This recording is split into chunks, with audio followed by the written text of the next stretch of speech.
In this episode of Rich in Relationship, the key to successful succession, letting go and letting them. Every person I've worked with who's built something meaningful eventually hits the same moment. They don't say this directly, but you can hear it underneath everything. If I step back, what am I stepping into? Because letting go sounds right. It's the next phase. It's what you've been building toward. It's what everyone tells you you're supposed to do, but when it actually gets close, it doesn't feel clean. It feels uncertain. And for a lot of people, it feels like a loss. And let's be real, it is a loss. All right? You have worked your life to build a business, to build something. It represents you. It represents your values, your principles. To some extent, you've unconsciously latched your sense of personal success on this thing. And this is true for founders, true for parents and partners who've spent years, sometimes decades, building something that matters, a business, a family, a life that didn't exist before they created it. And at some point, the question shifts from, how do I build this, to how do I step back from it without losing myself in the process? Because this isn't just about handing something off.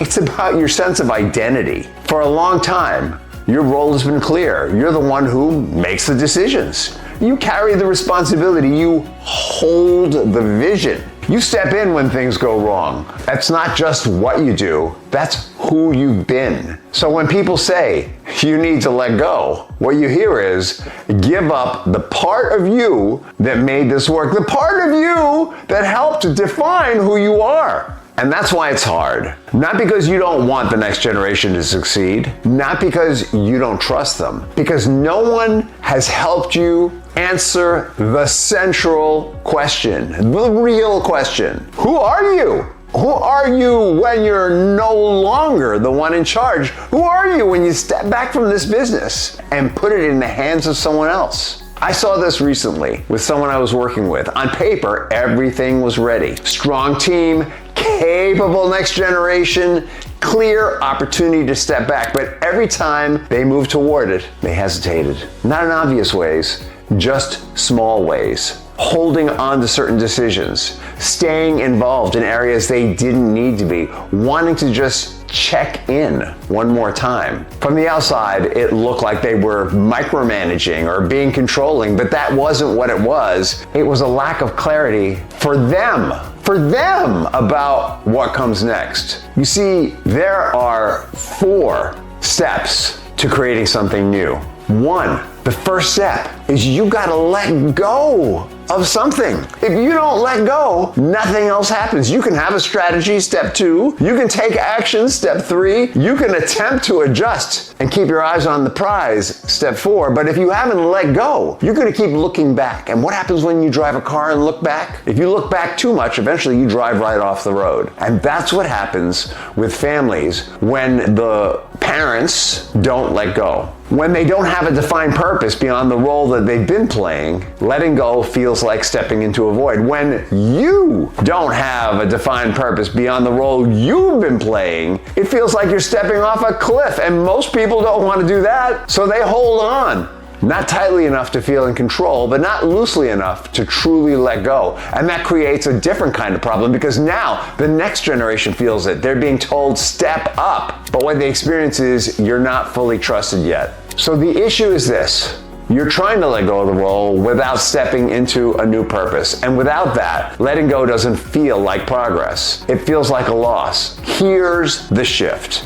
Don't start with what you're leaving. Start with what you're moving toward. Let go of what you're leaving. Let go of your preconception about how it should go when they step up. In fact, in place of your hope that they will do it perfectly, accept that they will mess it up. Instead of your hope that they're gonna preserve your legacy perfectly, just get that the first thing they're gonna do is alter it, change it, shift it, and be okay with it, because it's their turn. And once you let go of that, and once you accept that they're going to change the business, they're going to alter the legacy, once you accept that they're going to change things, the door opens for you to begin to think about, who am I in this next phase of life? Who am I in relationship to my kids? I am no longer the business owner. I am now the sage, the person who has the deep business experience, the wise advisor who is not invested in the outcome. This is key. You need to let go of the outcome and be willing to be a resource to them. That's part one. And then the next part is, now that I'm stepping into this role of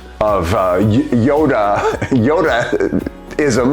time, Sage Yoda, now that I'm going to be Yoda, well, what the hell else am I going to do with my life? Maybe you're going to be a grandparent. Maybe you're going to be a great-grandparent. Maybe you're going to start another business. Maybe you're going to re-romance your partner, whatever it is. Start to dream of something new that you can step into, so that when they come to you with that mistake you hope they wouldn't make but knew that they would, that you as Yoda can have no attachment to the outcome because you're invested in something else. By doing this, you will know where your experience has value. You'll have an idea of what you want to build in the future, what you want to contribute to, what you want to shape, without being the one in charge. And you're going to love this, because purpose doesn't disappear, it expands. Your relationship with your kids is going to deepen when you let go of the outcome.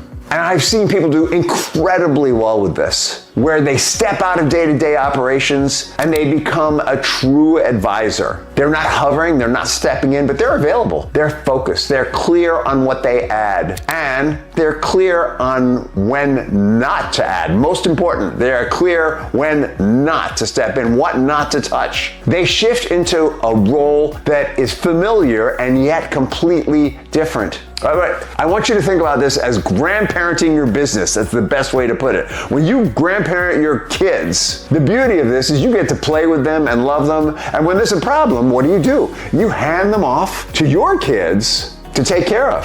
Well, think of this as grandparenting your business. You let go of all responsibility.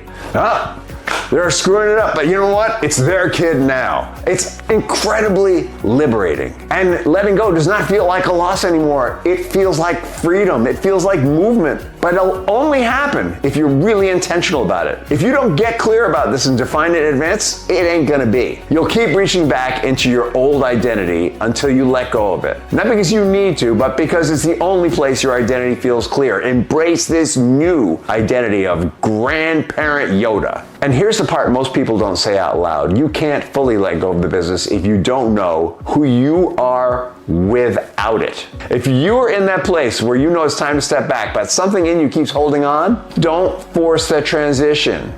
Get clear on the purpose that you can have without that business. The purpose you can have is no longer the business. It is being a resource to your children who are taking it over. Because letting go isn't the goal. Moving forward is. And when that's clear, letting go becomes a lot easier. Hey, if you have any questions about this, reach out to me, rich@richinrelationship.com, and let's talk about it, because I'm telling you, this can be an amazing transition for you.